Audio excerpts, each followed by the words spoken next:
Everyone believed the billionaire's daughter would never see the light of day. Doctors confirmed it. Specialists gave up. And even her mother, the most powerful woman in the city, lost hope. For months, the child lived in silence. She never reacted, never smiled, never reached for anything. The house that once held laughter and life became a mansion of shadows. But then, a new maid arrived. She wasn't hired for her expertise, or her wealth, or her name. She came quietly, carrying nothing but a small suitcase and a heart full of loss. And what she noticed, in one fragile moment, would change everything. Because one ordinary act of kindness, during a simple bath, would uncover a truth that no one else had seen. And from that moment on, nothing in the Turner mansion would ever be the same again. Before we go back, welcome to our channel. Please like, comment, and subscribe if you hate lies and manipulation. Only liars and manipulators won't.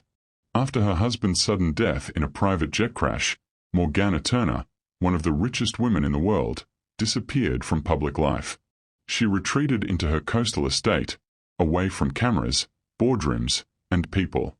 All she had left was her baby girl, Sheila, and even she came with heartbreak. The doctors said Sheila had been born blind. Her eyes didn't respond to light. Her expressions were empty. She'll never see, they said. You must accept it. Morgana, the woman who had once conquered entire industries, suddenly faced something she couldn't fix with power or money. She filled the nursery with soft music, moving toys, color, and light. But Sheila never turned her head, never reached out. Every morning, Morgana lifted her daughter from the crib and whispered, "Can you see me, sweetheart?" But the answer was always the same, silence. Until the day Ruth Hampton's arrived. A quiet housemaid with a past she never spoke of. A woman who had once lost a baby of her own. She came to clean, but what she saw would reveal a secret far greater than anyone imagined. Because sometimes, the truth isn't hidden by darkness. It's hidden by what we are told to believe. Days in the Turner mansion all looked the same. Morgana would rise early, feed her daughter, and stare out the long glass windows facing the sea. The world outside kept spinning. Business partners called, news anchors speculated, her name still glowed across skyscrapers. But inside these walls, time had stopped. Sheila lay quietly in her crib, her small hands motionless against the silk blanket. The doctors said there was nothing left to try. Morgana pretended to believe them, but at night she whispered into the silence, "Just blink once, baby. Just once." No blink ever came.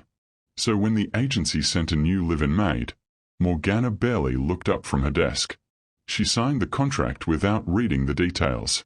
All she wanted was order, someone to keep the house clean, the routine precise, the world predictable. She had no idea that what she'd just signed was the beginning of everything she'd been praying for. Early the next morning, a black car rolled through the tall iron gates of the Turner estate. Inside sat Ruth Hampton's, her hands folded tightly over a worn leather bag. She watched the mansion appear in the distance, white stone against the gray ocean mist, and took a slow breath. She hadn't worked for anyone since her daughter died 2 years ago. The agency told her this position was simple. Quiet house, one child, good pay, strict privacy. They didn't mention the silence. When the butler opened the heavy front door, no voices greeted her. No laughter, no music. Only the faint hum of air conditioning in endless marble halls.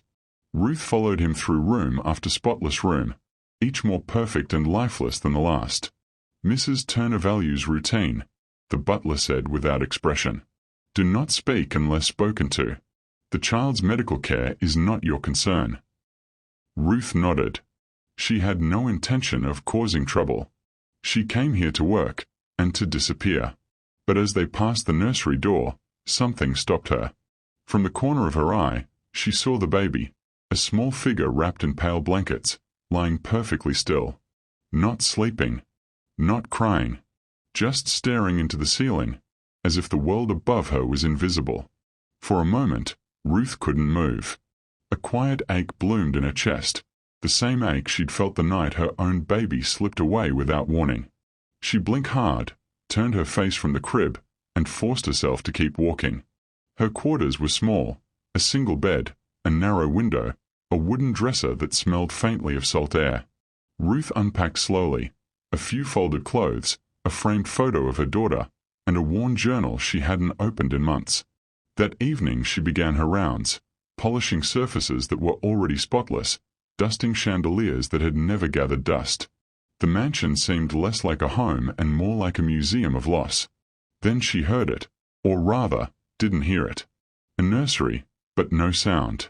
No cooing, no baby giggle, not even a rustle. Curiosity tugged at her. Against her better judgment, she stepped through the half-open door.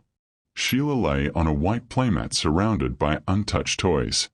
Her eyes were open, clear as glass, but unfocused. Ruth crouched down slowly, careful not to startle her, and whispered, "Hello, little one." Nothing. No blink, no turn of the head. Ruth waited, breath held. Still nothing. The butler appeared behind her. "That's Sheila," he said flatly. "She doesn't respond. Don't waste your time." Then he left, the door clicking softly shut. Ruth stayed kneeling on the rug, watching the child. Something about that tiny, motionless body felt wrong. It wasn't blindness, it was absence. Like someone had dimmed the light inside her before she ever had a chance to see. Ruth's throat tightened.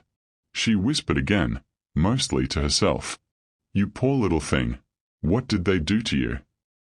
That night Ruth lay awake, listening to the ocean crash against the cliffs below the mansion. Every time she closed her eyes, she saw Sheila's face, those bright, still eyes that seemed to belong to another world. She remembered her own child's last moments, the way her breathing slowed, the way her tiny hand fell limp. Ruth turned over, pressing her face into the pillow, trying not to cry. She had promised herself she wouldn't get attached. But some promises are impossible to keep. The next morning, Ruth started her cleaning routine in the living room. She was dusting the grand piano when she heard a faint whimper from the nursery. So faint she almost thought she imagined it. When she peeked through the doorway, Sheila sat upright on the playmat, a small stuffed bear in her hand. Her gaze was fixed on nothing. But when a sliver of sunlight cut across the floor, Ruth thought she saw it, a flicker. Just the smallest narrowing of the baby's eyes. Her breath caught. She stepped closer. "Sheila." Nothing again. The flicker was gone as quickly as it appeared. Still, Ruth couldn't shake the feeling. Something was buried beneath that silence, something waiting to wake up. And in that vast mansion full of secrets, Ruth Hampton's, the woman no one noticed, was about to notice everything. Because sometimes the ones hired to clean up our messes are the ones who finally see the truth we've tried to hide. Days in the Turner mansion began to change, subtly, quietly. The silence that once hung heavy now felt watchful. Ruth Hampton's had been there less than a week, yet she felt drawn to the baby in a way she couldn't explain. Every morning, she found herself lingering in the nursery longer than her duties required. She began to notice things. When the curtains opened and sunlight touched the edge of Sheila's crib, her eyelids fluttered. Not a full blink, just a twitch, like a reaction caught between worlds. When Ruth hummed softly while folding laundry, Sheila's fingers twitched to the rhythm. When the maid moved across the room, the child's eyes, clear and bright, seemed to shift, following movement, if only by instinct. No one else noticed. The staff walked through their tasks with mechanical precision. The nurse never made eye contact with Ruth. The butler avoided conversation entirely. It was as though everyone in that house had accepted blindness, not as a diagnosis, but as a sentence. One afternoon, while cleaning the nursery shelves, Ruth paused and whispered, "You see more than they think, don't you?" Sheila didn't respond.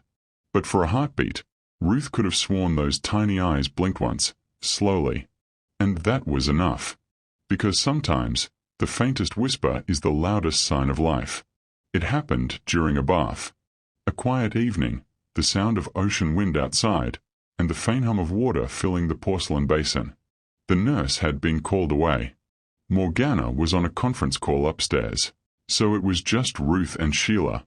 The baby was calm, as always, limp, expressionless. Ruth held her gently, supporting her head as she lowered her into the warm water. She washed her arms, her tiny shoulders, her soft hair.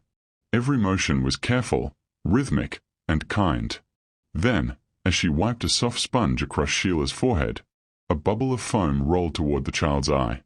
And then, it happened. Sheila blinked. Ruth froze. Her heart stopped. She blinked again.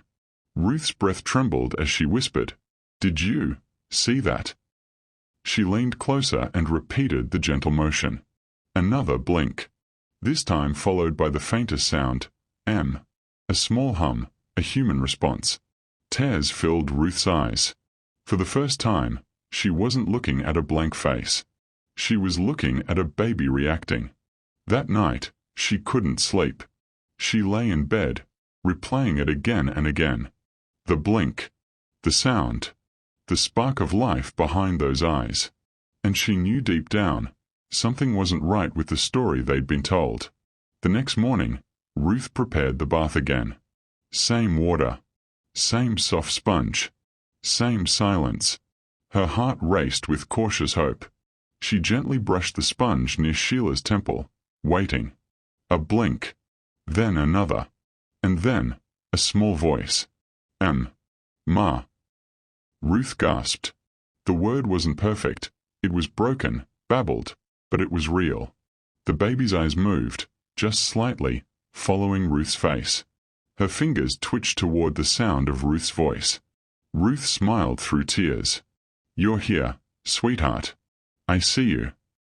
But she said nothing to the others. Not yet. She needed to understand why a blind baby could react to soap and sound. Then she noticed something else.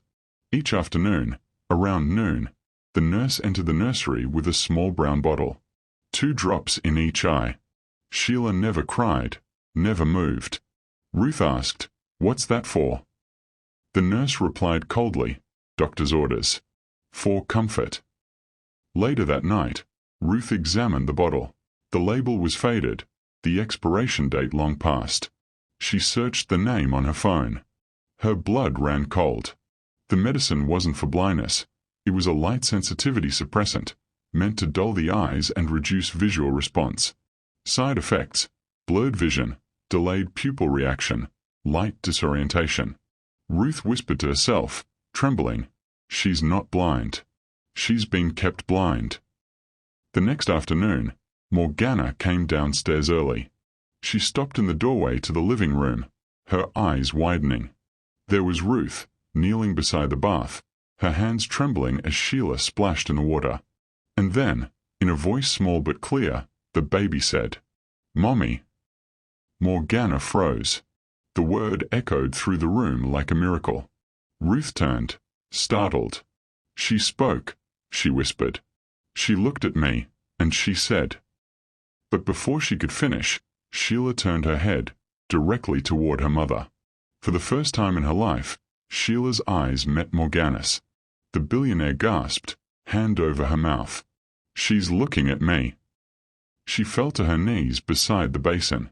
Tears filled her eyes as she reached forward. "She sees me, Ruth. She really sees me."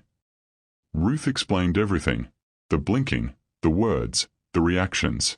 And finally, the eye drops. Morgana's face changed from disbelief to horror. "Those drops were prescribed by Dr. Royce Kelman," she whispered. "He said they would soothe her eyes." Ruth shook her head. "They were blinding her, keeping her from seeing anything at all." Morgana's voice broke. "Then we stopped them. Now." That night, the house that had been silent for months came alive with noise. Phone calls, papers, lawyers, urgency. Morgana ordered a full audit of her daughter's medical history. She contacted the hospital, the pharmacy, and the agency that had sent the nurse. It didn't take long for the truth to surface. Dr. Royce Kelman had lost his medical license 8 months earlier for unethical infant drug testing. He had been using Sheila's case to push an experimental formula. The eye drops were never meant to heal. They were designed to suppress. Morgana sat in her office, staring at the faded bottle Ruth had saved. Her hands shook as she whispered, "I trusted them. I trusted all of them." Ruth placed a hand on her shoulder. "You trusted because you wanted to believe your child could be helped. That's not weakness." For the first time, Morgana looked at Ruth not as an employee, but as a mother. Together, they decided to go public. Within weeks, the headline spread across every news outlet. Billionaire's Maid uncovers medical cover-up behind infant blindness case. And the world began to watch. Without the drops, everything changed. Slowly, beautifully. At first, Sheila squinted when Ruth opened the curtains wider. Then she blinked, tracking the sunlight as it moved across the floor. She followed toys with her eyes. She reached for Ruth's hand. She laughed for the first time. Morgana brought in a new specialist, a kind woman named Dr. Sanchez, who confirmed it. "She's not blind," she said. "She has partial vision. The medication suppressed her development. But with care and light therapy, she'll improve." Morgana wept openly. Every day became a small miracle. Sheila giggled when Ruth waved colorful ribbons in front of her. She crawled toward the light, clapping and smiling. The mansion that once echoed with grief now overflowed with laughter. Sometimes Morgana would stand in the doorway just watching, Ruth playing on the floor with Sheila, both glowing in the afternoon sun. "She can see," Morgana whispered one day. Ruth smiled. She always could. She just needed someone to look closer. Months passed. The investigation widened. Dr. Kalman and his pharmaceutical partners were found guilty of medical negligence and fraud. Morgana testified, her voice strong but shaking. "My daughter lived in darkness because of a lie. But one woman saw what I refused to see." The courtroom fell silent as Ruth took the stand. "I was hired to clean," she said softly. "But I couldn't ignore what I saw. Sometimes you don't need science to find the truth, just love and attention." The verdict came swift and clear. Justice was served. But the real miracle was waiting at home. Sheila, now crawling fast across the rug, laughed every time she saw her mother's face. Morgana lifted her into her arms, spinning her in circles while Ruth clapped from across the room. The mansion was no longer quiet. There was light in every corner, warmth in every room. That evening, Ruth stood by the window as the sunset painted gold across the sea. Sheila toddled toward her, tiny fingers outstretched toward the glow. Morgana knelt beside them, whispering, "Look at her, Ruth. She's chasing the light." Ruth smiled, eyes shining. "She's not just seeing it," she said. "She's becoming it." And in that moment, the woman who had lost a child, the mother who had lost her hope, and the baby who had lost her sight, all stood together in the light they had finally found. They said she'd never see, but they were wrong. Because sometimes, the ones who see the least are the ones who show us the most.